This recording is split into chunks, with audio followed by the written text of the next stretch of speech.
좀 말이 막 나간 것 같다고 죄송하다고 이렇게 보내고 임원한테 가서 좀 뭐야 좀 삐해주세요.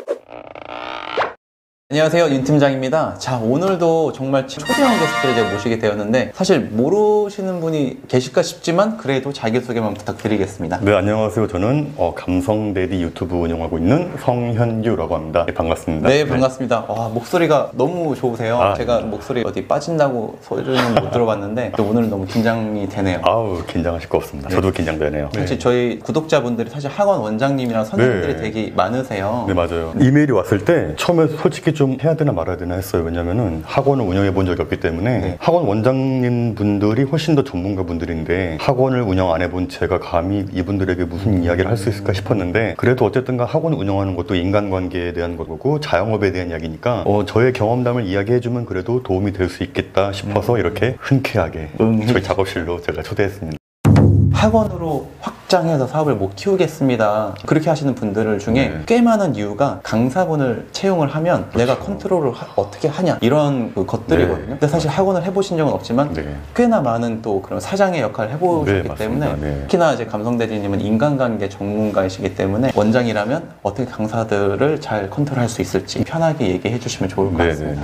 일단은 모든 자영업이 마찬가지일 것 같아요. 사람 쓰는 게 제일 힘들고 제일 스트레스 받고 저 역시도 가게 운영하는 거는 힘들지 않았는데 저 같은 경우에는 홈플러스 익스프레스를 차려본 게 처음으로 했던 자영업이었어요. 큰 마트네요. 좀 규모가 있던 예전에는 뭐 한 명, 두 명 썼다가 이제 캐셔 아줌마만 7명, 알바생 3명, 그리고 배송기사 아저씨 1명 이렇게 있었는데 10명 넘게 쓰다 보니까 와 그때 너무 힘들었어요. 왜냐면 캐셔 아주머니들 한 명 한 명 다 성향이 다르고 성격도 다르고 또 그분들 사이에서도 약간 완력 싸움이 있어요. 한 예로 어떤 분들은 일요일 날 쉬고 싶을 텐데 일요일 날 쉬는 날 체크하면은 아줌마 왜 일요일 날 체크해? 나도 일요일 날 쉬고 싶은데 이런 식으로 싸움이 나고 이런 걸 제가 중간에서 막 중재도 해야 되기 때문에 그때 너무너무 힘들었었고 그래서 그때의 경험을 비춰보면은 아마 학원 원장님들도 비슷한 스트레스를 받지 않을까 생각이 들어요. 그게 사실 두려운 거죠. 안 겪어보고 하니까. 네, 맞아요. 그러면 거기에서 예를 들면 저희 학원으로 치면 선생님과 선생님 간에 약간 다툼이 뭐 있거나 할 때 제가 이제 원장이고 두 사람 사이에서 뭔가 역할을 해줘야 될 때 이렇게 겪으셨던 일이나 방법 같은 게 있으실까요? 네, 저 같은 경우에는 이제 문제가 생길 때 항상 그러니까 한 A가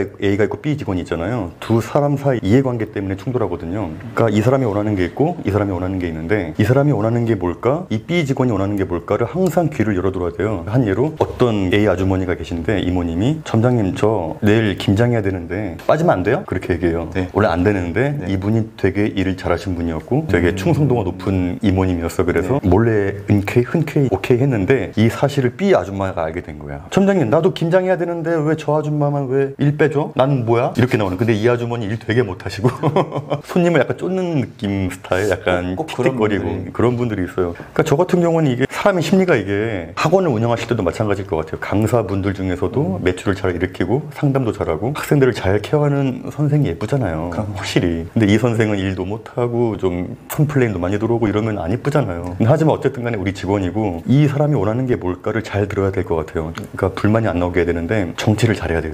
이럴 때는 B 아줌마한테 아니 A 아줌마가 지금 김장 얘기하는 게 아니라 김장뿐만이 아니라 요즘 애들도 아프고 지금 뭐 시댁에 일이 많고 좀 이러이러한 상황이 있었다. 대신 다음 주에는 안 쉬겠다고 하더라. 이런 식으로 좀 이렇게 얘기 중재를 해줘야 돼요. 정치질을 해야 돼요. 이것도. 어쩔 수 없이 한 거다. 불만이 없게 되는데 불공평하게 느끼는 순간에 되게 학원이 흔들린다고 생각해요. 불공평하게 느끼지 않아야 느끼지 않게 해야 되고 또 무엇보다 계속 말을 들어줘야 돼요. 그 학원 강사마다의 성향이 다를 거 아니에요.